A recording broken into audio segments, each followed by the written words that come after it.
கடந்த பொங்கல் தினத்திற்கு யாழ்ப்பாணத்திற்கு விஜயம் செய்த ரணில் விக்ரமசிங்க அவர்களுக்கு எதிராக தமிழ் மக்கள் கிளந்தெழுந்த கிளர்ச்சியின் பொழுது முன்னிலையில் சென்ற சமூக செயற்பாட்டாளர் Tgte பேரியக்கத்தின் ஒருங்கிணைப்பாளர் வேலன் சுவாமி அவர்களினுடைய கைது முக்கியமான செய்தியாக உலகளாவிய ரீதியில் இப்பொழுது பவனி வந்து கொண்டிருக்கக்கூடிய சூழலில் பிரித்தானியாவின் பாராளுமன்ற உறுப்பினர் ஒருவரும் அதனை கண்டித்து அறிக்கை வெளியிட்டிருக்கிறார். இதே வேளையில் பிரித்தானியாவில் வெஸ்ட்மினிஸ்டர் மண்டபத்தில் புலம்பெயர்ந்து பிரித்தானியாவில் இருக்கக்கூடிய பல தமிழ் கட்டமைப்புகள் ஒருங்கிணைந்து அரங்கேற்றி இருக்கிறார்கள். அந்த நிகழ்விலும் பல பாராளுமன்ற உறுப்பினர்கள் இந்த இலங்கை சம்பந்தமான விடயங்களில் அவர்களுடைய கரிசனையை அல்லது அவர்களுடைய நிலைப்பாடுகளை விளக்கி இருக்கிறார்கள். வெஸ்ட்மினிஸ்டர் மண்டபத்தில் நடைபெற்ற பொங்கல் விழாவை பற்றி சற்று சொல்லுங்க. தமிழர் திருநாளாம் திருநாளை ஒட்டி எமது மரபு திங்கள் என்று சொல்லக்கூடிய தமிழ் ஹெரிட்டேஜ் மந்தாக இங்கு பிரகடனப்படுத்தப்பட்டு கிரேட் லண்டன் அசம்பிளி என்று சொல்லக்கூடிய அவர்கள்தான் இந்த வெஸ்ட்மினிஸ்டரையே நடத்தி கொண்டிருப்பவர்கள். அவர்களினூடாக அது முன்மொழியப்பட்டு அங்கும் விமர்சையாக போன வருடம் செய்யப்பட்டது. அதே போல் இந்த வருடமும் தொடர்ச்சியாக அவர்கள் ஸ்கொயர் என்று சொல்லக்கூடிய மாபெரும் ஒரு முக்கிய போக்கல் பாயிண்டில் எமது பொங்கல் விழாவுக்கான நிகழ்வுகள் நடக்கின்றன என்று ஒரு பெரிய அறிவித்தலை கூடி அதில் ஃபிளாஷ் பண்ணி செய்திருந்தார்கள்.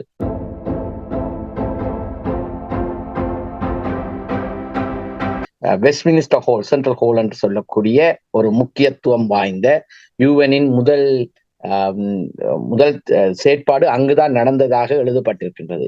ஆகவே அது ஒரு வெரி வெரி இம்பார்ட்டன்டான முக்கியத்துவம் வாய்ந்த ஒரு இடம். முக்கியமாக என்னால் கவரப்பட்டதொன்று சிறுவர்கள் ஒரு 5-6 வயதிலிருந்து ஒரு 20, 30, 40, 50 என்று வயது வரை அனைவரும், அதில் முக்கியமாக அந்த இளையோர் கோலாட்டங்கள் மற்றும் டான்ஸுகள், பாட்டுகள், நடனங்கள் என்று முதலில் பறை ஒளி முழங்க அந்த நிகழ்ச்சி ஆரம்பிக்கப்பட்டது அங்கு. அதைத் தொடர்ந்து சிறுவர்களின் கோலாட்டங்கள், டான்சஸ் என்று பிற உணவுகளும் பரிமாறப்பட்டு அங்கு ஒரு மாபெரும் இசைக்கலை நிகழ்ச்சி எமது தைப்பொங்கல் திருநாளையொட்டி நடைபெற்றது. என்னால் மறக்க முடியாத ஒரு நாளாகவே அது இருந்தது என்பதை குறிப்பிட விரும்புகிறேன். நிகழ்ச்சிக்கு அழைக்கப்பட்டவர்கள் குறிப்பாக அங்கே அரசியலில் உள்ள பாராளுமன்ற உறுப்பினர்கள், நாடாளுமன்ற உறுப்பினர்கள் அழைக்கப்பட்டிருந்தார்கள். அவர்கள் ஆற்றிய உரைகள் பற்றி ஏதாவது உங்களால் சொல்லக்கூடியதாக இருக்குமா? முக்கியமாக இந்த தற்போது இலங்கையில் நடைபெறும் நிலைமை பல தமிழர்களுக்கும் உலக நாடுகளுக்கும் தெரிந்ததொன்று. அதுக்கு பொருளாதார வீழ்ச்சியும், மனித உரிமை வீழ்ச்சியும், இனப்படுகொலைகளும் முக்கியமாக முன்னேறி கொண்டு அதை செய்து கொண்டிருக்கின்றார்கள். அது உலக நாடுகளும் பார்த்து கொண்டிருக்கின்றன, எல்லா நாடுகளுமே பார்த்து கொண்டிருக்கின்றன. பல எம்பிக்கள், பாராளுமன்ற உறுப்பினர்கள், அமைச்சர்கள் எல்லாம் வந்திருந்தார்கள், தமது உரையை நடத்தியிருந்தார்கள். முக்கியமாக உங்களுக்கே தெரிந்திருக்கும், கனடாவில் இந்த மரபு திங்கள் மிகவும் விமர்சையாக நடைபெற்றுக் கொண்டிருக்கிறது. அதே போல கனடாவில் முக்கியமாக நடைபெற்றதொன்று, அங்கு ஸ்ரீலங்காவின் பிரசிடென்டாக இருந்த former president of Sri Lanka Mahinda ராஜபக்சையும் கோத்தபாய ராஜபக்சையும் 2 ஆர்மி கமாண்டரையும் சாங்ஷன் பண்ணியிருந்தார்கள். அந்த நாட்டுக்குள் வரக்கூடாது, அதுடன் அவர்களுடைய சொத்தையும் அபகரிக்கப் போவதாகவும். அந்த அடிப்படையில் இவர்களும், இந்த பாராளுமன்ற உறுப்பினர்களில் முக்கியமாக லிபரல் டெமோக்ராட்டிக் கட்சியின் தலைவர் வந்திருந்தார். அத்துடன் பழமைவாத கட்சி மற்றும் தொழிலாளர் கட்சிகளின் எம்பிக்களும் வந்திருந்தார்கள். அவர்கள் அனைவருமே, என்னை பொறுத்தவரையில் அவர்கள் அனைவரும் சொன்னது, இனிமேலும் கதைத்து கொண்டிருக்காமல் செயற்பட வேண்டும். அதாவது கனடாவின் நிலைப்பாட்டை நாங்களும் எடுக்க வேண்டும், இங்கும் அவர்களை பேன் பண்ண வேண்டும். இது அதுக்கு என்னை பொறுத்தவரையில் அதுதான் செய்ய வேண்டும் என்பதில் மாற்று கருத்துக்கிடமில்லை. It's also right though that we think about what's happening in Sri Lanka today, because while we are celebrating the harvest and some great things, there is a huge crisis in Sri Lanka. There's been a crisis, of course, with the shocking treatment of the Tamil people for decades now. But that crisis of the corrupt government of Rajapaksa and the two brothers and their ilk is now being acknowledged by every group, every people on the island of Sri Lanka. And I think it's incumbent on us not just to reflect on that, but think about how we can help. So while the new President Wickramasinghe has reached out and wants to talk to Tamil people, the representatives from the Tgte and others, it's quite understandable when I talk to Tamil friends here that they don't trust President Wickramasinghe. Not just what happened a decade and a half ago after the Norwegian talks, but also because of their experience over, frankly, decades of not being able to trust the word from the Colombo government. And that's why, as leader of the Liberal Democrats, I want to give my voice and say that there should be international arbitration over those talks. There should be international overseeing and international support for the Tamils in those talks if President Wickramasinghe is talking in good faith to, as he ought to do, not just give the justice and the rights to the Tamil people and self-determination, but he should also, if he was a true statesman at this crisis for Sri Lanka, be recognising the amazing role that the Tamil community have to play to bring an end to that economic crisis. So I hope the British government, other international governments and the Sri Lankan government will heed this call and help play a constructive part in these talks, because it is a moment that could be seized with the right leadership. But I also want to talk finally about the wider role of the international community with respect to putting pressure on the Sri Lankan government to, at long last, do the right thing, be held to account, and so on. And we've seen leadership from the Prime Minister and Foreign Secretary in Canada. The recent decision to impose sanctions on the former Prime Ministers Gotabaya Rajapaksa and Mahinda Rajapaksa are absolutely right.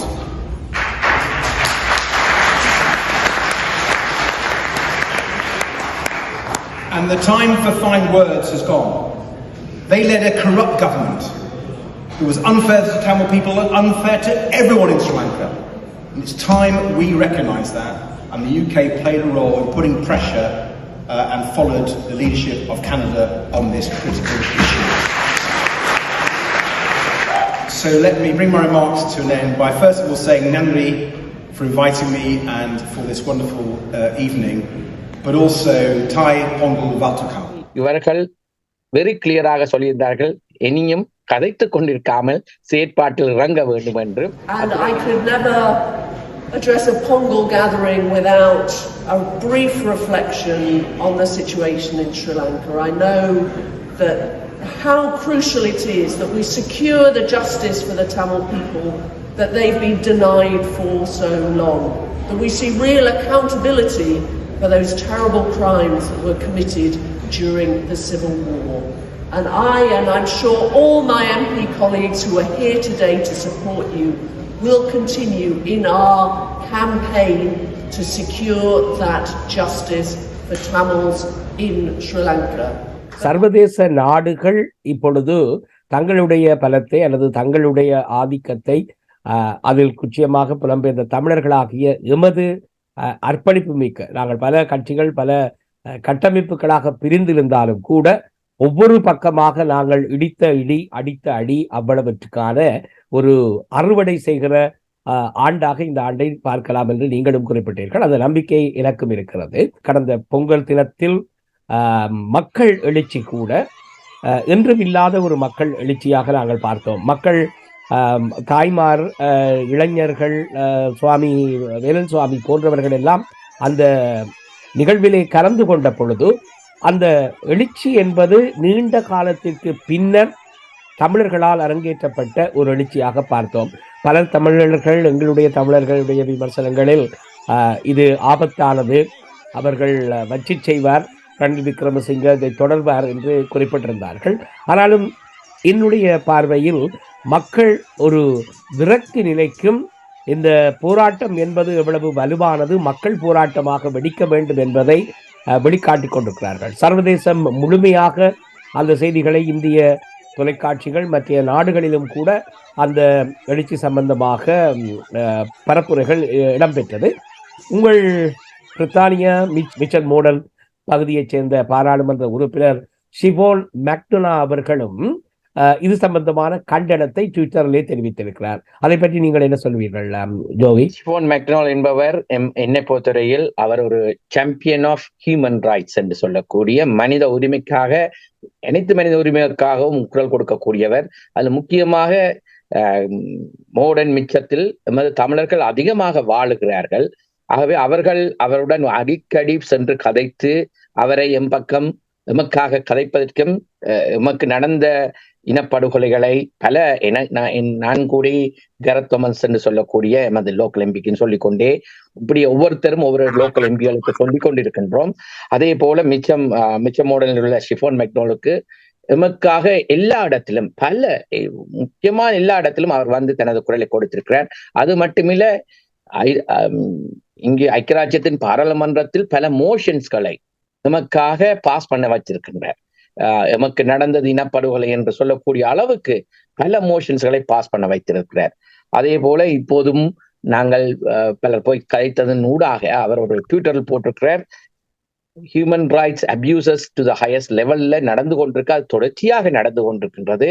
அதன் ஊடாக அதை வெளிக்காட்டக்கூடியதாக எமது அதை வணக்கத்துக்குரிய வேலன் சுவாமி அவர்களை arrest பண்ணி இருப்பது என்பது ஒரு ஹியூமன் ரைட்ஸ் அபியூஸ் என்று அவர் கிளியராக அதில் எழுதியிருக்கின்றார். இன்று சர்வதேசத்தினுடைய பார்வை இலங்கை மீது இருக்கிறது. அதற்கு உதாரணமாக ஷிஃபோன் மெக்டோனா அவர்களுடைய இந்த கண்டனம் என்பது மிக முக்கியத்துவம் வாய்ந்தது.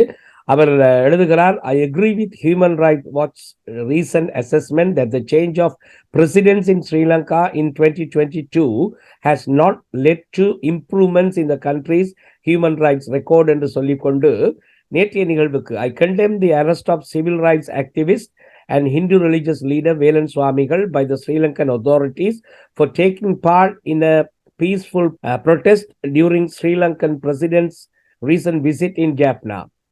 Protesting peacefully is a fundamental human right. இதை தொடர்ச்சியாக நாங்கள் இதே போல பலரை சொல்ல வைக்க வேண்டும், செயற்படுத்த வேண்டும் என்பதில் மாற்றி கருத்துக்கிடமில்லை. அதை நாங்கள் தொடர்ச்சியாக இங்கு செய்து கொண்டிருக்கின்றோம்.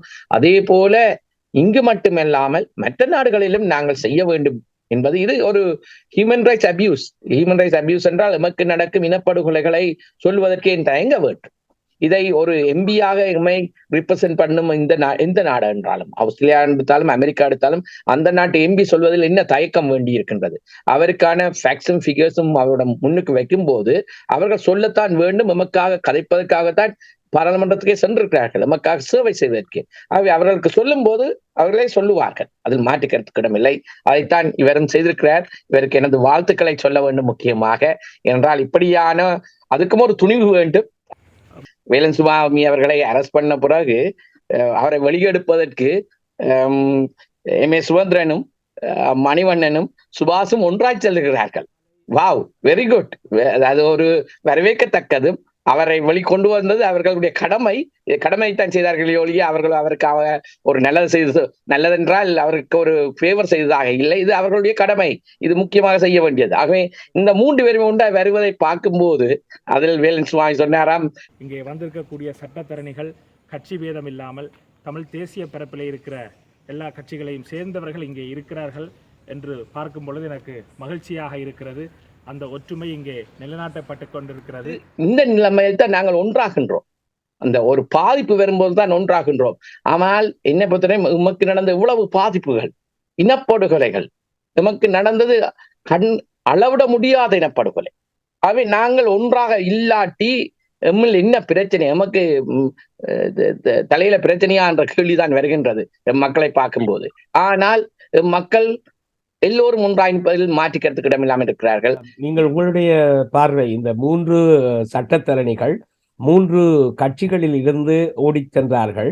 மூத்தவர் என்பதனாலும் ஜனாதிபதி சட்டத்தரணி என்பதனாலும் சுமந்திரன் அவர்கள் முன்னிலையாக இந்த வழக்கில் தன்னை பிரதிநிதித்துவப்படுத்திக் கொண்டார். இதிலே நீங்கள் மற்றும் வேலன் சுவாமி அவர்கள் பார்க்கிற அந்த பார்வை என்பது ஒற்றுமையாக வந்தார்கள் என்று பார்க்கலாம். இன்னொரு புறம் மக்கள் இயக்கங்களினுடைய சக்தியை வேலன் சுவாமி போன்றவர்கள் பொத்துவில் முதல் பொலிகண்டி வரை என்ற ஒரு கட்டமைப்பின் ஒருங்கிணைப்பாளராக இருப்பவர். இதிலே முக்கியமாக இந்த மக்கள் இயக்கத்தினுடைய சக்தியை அரசியல் தலைவர்கள் உணர்ந்து கொண்டிருக்கிறார்கள். வேலன் சுவாமி போன்றவர்கள் மக்களை வழிநடத்துகிறவர் என்ற காரணத்தினால் மக்கள் வாக்குகளை பெற்றுக் கொள்வதற்கு கட்சி போட்டி காரணமாகவும் இவர்கள் வந்திருக்கலாம். ஆனால் நீங்கள் சொன்னதை போல எது எப்படி இருப்பினும் மக்கள் பக்கம் அரசியல் தலைவர்கள் திரும்புவது என்பதுதான் மக்களால் சாதிக்கக்கூடியது. அன்றைய பேரணியிலே ஆர்ப்பாட்டம் செய்ததற்கு அப்பால் என்று குறிப்பிடலாம் என்று நம்புகிறேன்.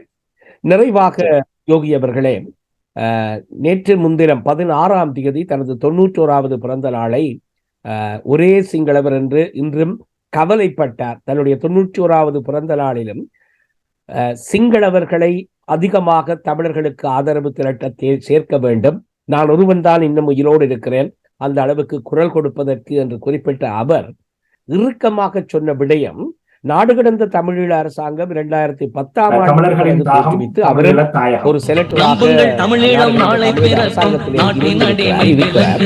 அவர் குறிப்பிட்ட விடயம் பொதுஜன வாக்கெடுப்பு. It has to be a UN conducted referendum with the UN forces replacing the Sri Lanka armed forces as was done in East Timor. நாடு கடந்த தமிழீழ அரசாங்கம் அதனை முன்னெடுத்தது. என்னுடைய நினைவில் 2 வருடங்களுக்கு முன்னர் அல்லது 1 வருடத்துக்கு முன்னர் கனடாவில் இந்த பொதுசன வாக்கெடுப்பு எடுப்பதற்கான கையேடு வெளியீடு நடந்த நினைவிருக்கிறது. அதனை ஏன் நடைமுறைப்படுத்துவதில் நாடு கடந்த தமிழீழ அரசாங்கம் பின்னிற்கிறது? உங்களால் சொல்லக்கூடிய பதிலை நீங்கள் சொல்லுங்க. இதில் முக்கியமாக உங்களுக்கு தெரிந்திருக்கும், அங்கு இலங்கையில் 6ஆம் திருத்தச் சட்டம் என்பது அங்கிருப்பவர்களை எமக்கான உரிமையை, எமக்கான பிரிவினைவாதத்தை சொல்ல முடியாமல் இருக்கின்றது. அந்த 6ஆம் திருத்தச் சட்டம் அது கிளியராக சொல்லுகிறது, இந்த நாட்டை பிரியன்று யாராவது வாய் துறந்தால் உங்களை உள்ளுக்கு பிடித்து போடலாம், வேற கதை தேவையில்லை. அதே போல உலக நாடுகளிலும் நீங்கள் சொன்னீங்கள் என்றால் உங்களை அரெஸ்ட் பண்ணலாம் என்று. அந்த 6ஆம் திருத்த சட்டத்தை இல்லாமலாக்க வேண்டும் என்று கூடி நாடு கடந்த தமிழ் அரசாங்கம் ஒரு முன்னெடுப்பை செய்து கொண்டிருக்கின்றது. அதே போல இந்த பொதுஜன வாக்கெடுப்பது என்பது, நீங்க சொன்னது போல செனட்டர் சினவரட்னா ஐயா அவர்கள் நம்முடன் இணைந்து, நான் அவரை நேரையே சந்தித்திருந்தேன் அமெரிக்காவில் வைத்து, சே நோ டு ஸ்ரீலங்கா என்ற செயற்பாடை முன்னெடுத்திருந்த போது அவருக்கு நான் ஒரு டிஷர்ட்டை எழுதியிருந்ததை கொடுத்திருந்தேன். அவர் அந்த இடத்திலேயே எல்லோருக்கும் முன்னாலே தான் எடுத்து போட்டு கொண்டார், இதுதான் செய்ய வேண்டும் என்று. அப்படி ஒரு உடனடியாக செய்ய வேண்டும். உடனடியாக அவர் சொன்னார், ஆஸ்திரேலியாவில் தான் இருப்பதும் எனக்கு தெரியும், அங்கு இருப்பவர்கள் கணக்க செய்கிறார்கள் இல்லை என்று தனக்கு ஆதங்கத்தில் அவர்களை விட்டு நான் மற்றவர்களுடன் இணைந்து உங்களுடன் வந்திருக்கிறேன் என்றெல்லாம் சொல்லிக் கொண்டிருந்தார். அப்படி அவர் ஒரு செயற்பாட்டு வீரன். அவருடைய 91வது வயது பர்த்டேக்கு அவருடைய பிறந்த நாளையொட்டி அவருக்கு வாழ்த்து சொல்வதில் முதல் கணம் எனது வாழ்த்துக்களை சொல்ல விரும்புகின்றேன். அவர் தொடர்ந்து 100 வருடங்களையும் தாண்ட வேண்டும், அவர் இருக்க வேண்டும். ஏனென்றால் அவர் ஒரு சிம்ம சொப்பனமாக ஸ்ரீலங்கன் கவர்மெண்ட்டுக்கு இருப்பவர் என்பதில் மாற்று கருத்துக்கு இடமில்லை. அதுடன் அவரும் அதை பொதுஜன வாக்கெடுப்பை பற்றியும் கூறியிருந்ததிலும் எனக்கு நல்ல ஞாபகம் இருக்கின்றது. அதே போல நாடு கடந்த தமிழ் அரசாங்கம் எப்போவோ முன்மொழிந்து விட்டது இதை செய்ய வேண்டும் என்று. அதை தொடர்ச்சியாக நாங்கள் இங்கு யூகேயில் கூடி 10 டவுனிஸுக்கு முன்னால் ஒரு மாதிரியான வாக்கெடுப்பு என்று சொல்லி செய்திருந்தோம். அதே போல பிரான்சில் செய்திருந்தோம். அதே போல பல மற்ற நாடுகளும் செய்கின்றோம். அதுதான் கடைசி கட்டத்தில் வர வேண்டியதும் வரும் என்பதில் மாற்று கருத்துக்கிடமில்லை. என்றால் இதைத்தான் அங்கிருக்கும் பாராளுமன்ற உறுப்பினர்கள் கூடி, ஏனென்றால் மக்களாக சொல்லட்டும் என்ன வேண்டும் என்று. இதுதான் 77ஆம் ஆண்டு நடைபெற்றது. அதில் மாற்றிக்கருத்துக்கள் அது 98% தமிழர்கள் ஆல்ரெடி கூறியிருக்கிறார்கள், நமக்கு தமிழீழமே முடிவென்று. ஆனால் இந்த உலக நாடுகளுக்கு காட்ட வேண்டும், இதோ பாருங்கள், நீங்களே நில்லுங்கள். அதில் உங்களுக்கு தெரிந்திருக்கும், யாரு யோகிரத்னம் அண்ணா நேர சொல்லியிருந்தார் ஒரு மீட்டிங்கில், தமிழ் விடுதலை புலிகளின் அரசியல் துறை பொறுப்பாளர். ஏலும் என்றால் தான் ஒரு வாக்கெடுப்பு தான் செய்து பார்க்கட்டுமே, பொதுஜன வாக்கெடுப்பு ஒன்றை செய்துதான் பார்க்கட்டுமே, மக்களிடமே கேட்கட்டுமே என்று அதில் சொல்லியிருந்தது. நான் அந்த வீடியோவையும் பார்த்திருந்தேன். என்றால் அவர் செய்ய மாட்டார்கள் என்றதுதான் அங்கு இருக்கின்றது மறைமுகமாக ஸ்ரீலங்கன் கவர்மெண்ட். ஆனால் பொதுஜன வாக்கெடுப்பு என்பதுதான் முக்கியமானது. அதில் மாற்றிக்கிறது கிடையாது. அதை நாடு கடந்த தமிழ் அரசாங்கம் போன 2 வீக்ஸ்க்கு முதல் ஃப்ரைடேயும் நமது பாராளுமன்ற அமைச்சர்கள் கூட்டத்தில் இதை பற்றி கதைத்திருந்தோம். இதை தொடர்ச்சியாக நமது மதிப்புரிய பிரதமர் உத்தரகுமார் அண்ணா அவர்கள் சொல்லியிருந்தார், நாங்கள் ஒவ்வொரு பப்ளிக் இடத்தில் போகும்போது, இப்படி பொங்கல் நடத்தும் போதோ அல்லது ஒரு ஈவெண்ட், இந்த வரும் 4ஆம் தேதி பிப்ரவரி மாதம் டிசிசியால் ஒரு மாபெரும் போராட்டம் ஒன்று முன்னெடுக்கப்படுகின்றது ஸ்ரீலங்கன் ஹைகமிஷனுக்கு முன்னால். அதை தொடர்ச்சியாக அது முடியும் போது அங்கிருக்கும் மக்கள், அங்கிருக்கும் அந்த தமிழ் மக்களை வாக்கு போடக்கூடியதாக ஏற்பாடு செய்ய முடியுமா, அல்லது இதை ஒவ்வொரு நாடுகளும் செய்ய முடியுமா, அல்லது ஒவ்வொரு செயற்பாடுகள் செய்யும் போது இதை செய்ய வேண்டும். மக்களை இதற்கு தயார்படுத்த வேண்டிய நிலப்பாடு இருக்கின்றது என்றால் அது வரக்கூடிய சாத்தியக்கூறுகள் பலது உண்டு. ஆகவே இதற்கு எங்களுக்கு வேணும் யூஎன்ஆல் ஒரு சூப்பர்வைஸ் பண்ணப்பட்ட அவர்களின் மேற்பார்வையின் கீழ் ஒரு பொதுஜன வாக்கெடுப்பு நிச்சயம் நடைபெற வேண்டும். அதில் தமிழீழம்தான் ஒரு முடிவா அல்லது சமஸ்தியா அல்லது வேறு ஏதாவது தீர்வுகள் வேண்டுமா என்பதை தமிழர்கள் தான் டிசைட் பண்ண வேண்டும். அதாவது தமிழர்களாகிய ஈழத்தில் இருக்கும் தமிழர்களும் உலக நாடுகள் இருக்கும் தமிழர்களும் நான் கூடி ஓட்டு போட வேண்டும். அதற்கு மாற்றிக்கிறது கிடமில்லாமல். ஏனென்றால் ஸ்காட்லாந்தில் நடக்கும், என்னிடம் ஒருவர் கேட்டிருந்தார், சிங்கள ஒரு ஃப்ரெண்ட் தான் கேட்டிருந்தார், நானும் போடலாமா என்று சொல்லி. ஸ்காட்லாந்து பிரிந்து போவதா இல்லையா என்பதை ஸ்காட்டிஷ் மக்கள் தான் டிசைட் பண்றது. அங்கிருக்கும் அவர்கள் தான் ஓட்டு போடுறதை ஒழிய பிரிட்டிஷ்காரர் போடுறது இல்லை, அனைத்து பிரிட்டிஷ்காரனும் போடுவதில்லை. அவர்கள் தான் போட வேண்டும், நாங்கள் பிரிந்து போவோமா இல்லையா என்று. அப்படித்தான் போட்டு 48% 52% வந்திருந்தார்கள். அதை தொடர்ந்தும் இந்த வருடம் செய்ய போவதாக அடுத்த முனைப்புக்கு ஸ்காட்லாந்து வந்து கொண்டிருக்கின்றது. தற்போதும் ஒரு கேஸை யூகே பிரைம் மினிஸ்டருக்கு எதிராக எடுத்துக்கொண்டு செல்லுகின்றார். தற்போது அது ஒரு மாபெரும் பிரச்சனையை உருவாக்கி கொண்டிருக்கின்றது. இப்போது அதுக்கு அடுத்ததாக இந்த பொதுஜன வாக்கெடுப்புக்கு முனைவார் என்பதில் மாற்றிக்கிறதுக்கு இடமில்லை. அது இந்த வருடம் பலது நடக்கும். இதுதான் நடக்க வேண்டிய நேரமும் நடக்கக்கூடிய காலமும். அந்த நேரத்தில் நாங்களும் ரெடியாக இருக்க வேண்டும். தமிழ் மக்கள், நான் கேட்டுக்கொள்வது, உலக நாடுகள் இருக்கும் தமிழ் மக்களாகிய நாங்கள் அனைவரும், அத்துடன் தாயத்தில் இருக்கும் மக்களும் ரெடியாக வேண்டும். எமக்கு நடந்த இனப்படுகொலைக்கு ஒரு தீர்வு வேண்டும், எமக்கான நீதி வேண்டும், நியாயம் வேண்டும், நிரந்தர தீர்வு வேண்டும். அதற்கு ஒரு பொதுஜன வாக்கெடுப்பு வேண்டும்.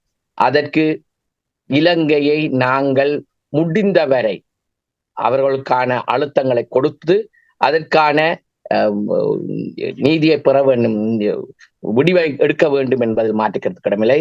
ஆகவே தமிழர்களாகிய நாங்கள் நிச்சயம், அதில் முக்கியமாக இந்த எமக்கான பதவிகளும் மற்றவர்களை தள்ளிவிடுவதோ பொறாமைகளை விடுத்து தமிழர்களுக்கான விடிவு வேண்டும். அதற்கு தாயகத்தில் இருக்கும் பாராளுமன்ற உறுப்பினர்களும் உலக நாடுகளில் இருக்கும் அமைப்புகளும் இணைந்து நாங்கள் ஒற்றுமையாக ஒன்றாகவும் மக்களுக்கான விடிவை, தேசியம் தமிழத்துக்கான விடிவை, மாவீரர் கண்ட கனவை நினைவாக்க வேண்டும். அதற்கு நிச்சயம் வேலை செய்ய வேண்டும். அதற்கு இந்த காலகட்டம் என்பது மாற்றிக்கிறதுக்கு இடமில்லாத நேரம். ஆகவே நாங்கள் அனைவரும் ஒன்றாகவும் ஒற்றுமையாகவும் தமிழத்தை வென்றாவும். தமிழரின் தாகம் தமிழர் தாயகம். நன்றி, வணக்கம். நம்புங்கள் தமிழீழம் நாளை பிறக்கும், நாட்டின் அடிமை விலங்கு தெரிக்கும். நம்புங்கள் தமிழீழம் நாளை பிறக்கும், நாட்டின் அடிமை விலங்கு தெரிக்கும்.